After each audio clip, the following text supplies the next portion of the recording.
Warning. This is a satirical analysis of Nekopara intended for mature audiences and people who can differentiate between reality and fantasy. If you are not one of those people, stop watching now. Enjoy.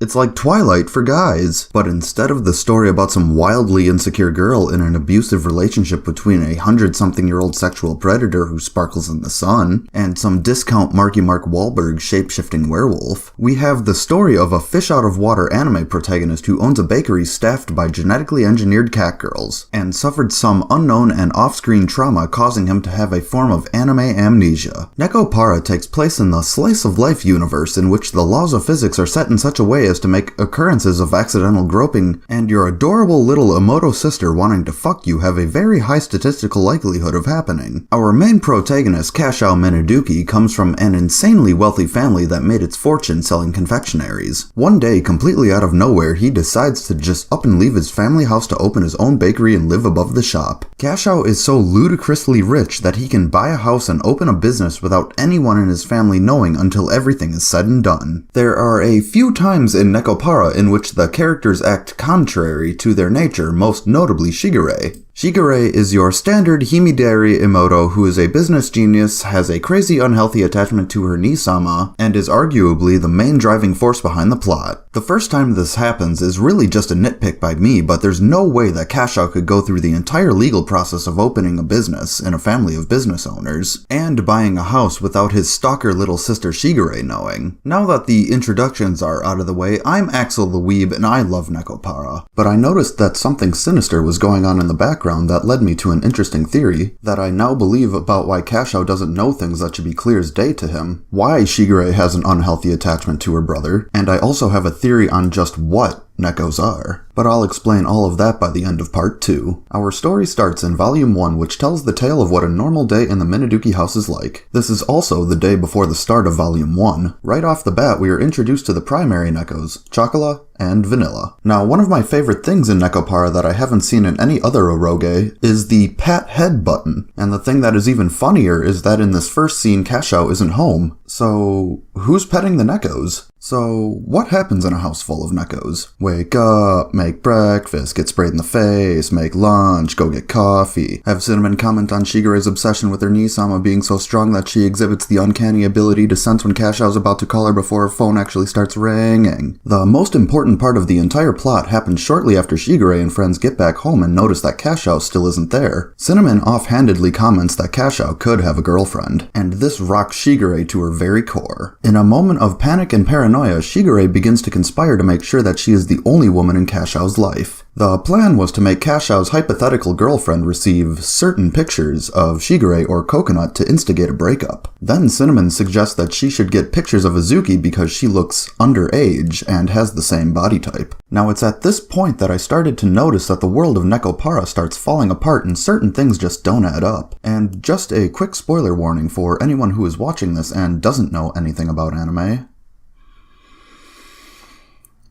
Kashao fucks all his cats. Okay, spoilers over. The story of Nekopara goes into the realm of legal matters when it comes to a few things. Shigure even spells out a few laws in plain English in volume 1. Things like, Nekos cannot leave their house unaccompanied without being a bell holder, and they cannot be legally employed without being a bell holder. Now, because certain aspects of Nekopara's plot deal with the laws of its own world, and Shigure refers to herself to manufacture cheese pizza so Kashao's hypothetical girlfriend can receive certain pictures, it can be assumed that pedophilia and the possession/manufacturing of cheese pizza is illegal in this world. At the same time, it is ironic that humans regularly take Nekos to be romantic partners, and the coined term for this is to have a catpanion. What I'm about to say next is pure speculation because the ages of the characters are never stated outright but can be inferred. Kashao is probably 18 to 19 years old. I say this because he's old enough to legally open a business. And Shigure is probably 12 to 13 years old. I say this because she says to Chocola that she remembers Kashao as a kid but doesn't have very many memories of him because she was still so young. Now, all of the Minaduki Nekos say that they were raised by Shigure Shigure, so they all have to be younger than she is. And Shigure had to be old enough to have certain levels of autonomy to allow her to be capable of raising pets. Azuki is the oldest of the Nekos, and because she was raised by Shigure, she could only be 8 or 9 at the oldest. So I guess it's a good thing that Kashao thinks Shigure is actually really creepy, because having sex with your underage sister is illegal, but doggy styling your 9-year-old genetically engineered cat girl is perfectly normal. Alrighty then, let's leave the world of postulations behind and return to the world of Nekopara. Shigure's panic is suddenly quelled once Chocula informs her that Kashao doesn't have a girlfriend, but has just been working really hard at making cakes, and that's why he hasn't been spending time with her lately. Then Shigure thanks Chocula for her bravery in opening up Pandora's box, and it is at this point that Shigure comes up with the plan to make sure that Kashao never has a girlfriend. After this, there isn't much more to do other than have an ecchi bath scene followed by all the Nekos going to bed to wrap up the first 24 hours before the start of Volume 1. Alright guys, I'm Axel the Weeb, and in Part 2 we'll be diving deeper into the more nefarious aspects of the tragedy that befell both Kashao and Shigure, and we'll find out what Nekos really are.